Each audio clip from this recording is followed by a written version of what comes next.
మరి అనౌన్స్ చేస్తుంది మీ గురించి, కానీ మీరు అర్థం చేసుకోవట్లేదు. ఎవరైతే తెప్పని వెళ్ళడం కానీ సముద్రాలు కానీ ఏట్లో కానీ వెళ్తే తెప్ప దొరికిపోతే సంక్షన్ సీజ్ అవుతుంది. మరి మీకు అనౌన్స్ చేయడం అవుతుంది, బట్ వీళ్ళు అర్థం చేసుకోవట్లేదు. ఎంత చెప్పినా సరే వీళ్ళు వెళ్తున్నారు. లాస్ట్ టైం వార్నింగ్ ఇస్తారు. ఇప్పుడు గవర్నమెంట్ నుంచి వచ్చింది, ఎవరైతే తెప్ప దొరికిందంటే డైరెక్ట్ సీజ్ అవుతుంది, వాళ్ళకి జైల్లో కూడా ఉంచడం అవుతుంది. కాబట్టి ఇందు మూలంగా ఈ నువ్వగా గ్రామ ప్రజలకు తెలియచేసింది ఏమనగా, సముద్రాలకైనా ఏట్లోకైనా గవర్నమెంట్ మొన్న చేసింది వెళ్లకుండా ఉండడానికి. కానీ మీరేం చేస్తున్నారంటే వెళ్తున్నారు. ఈ రోజు 2-3 తెప్పలు వెళ్ళావు, ఇంకా తెప్పలు ఈసారి దయ లేదు. తెప్పలు దొరికితే సంక్షన్ సీజ్ అవుతుంది, లేదా వాళ్ళకి అరెస్ట్ చేయడం కూడా అవుతుంది.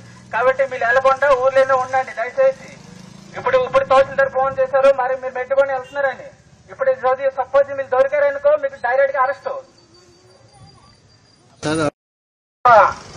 ସମସ୍ତ ମତ୍ସ୍ୟଜୀବୀ ଭାଇମାନଙ୍କୁ ଅନୁରୋଧ କରାଯାଉଛି, କୌଣସି ଲୋକ ସମୁଦ୍ର କୂଳକୁ କିମ୍ବା ନଦୀ ଆଡକୁ ଆଜି ଯିବେ ନାହିଁ।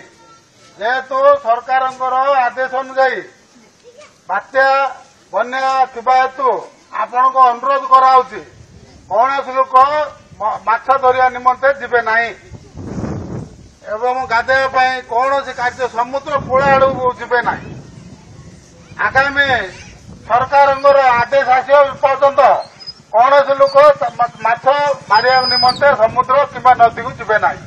ଆପଣମାନଙ୍କୁ ଅନୁରୋଧ କରାଯାଉଛି, ବାରମ୍ବାର କୁହାଯାଉଛି।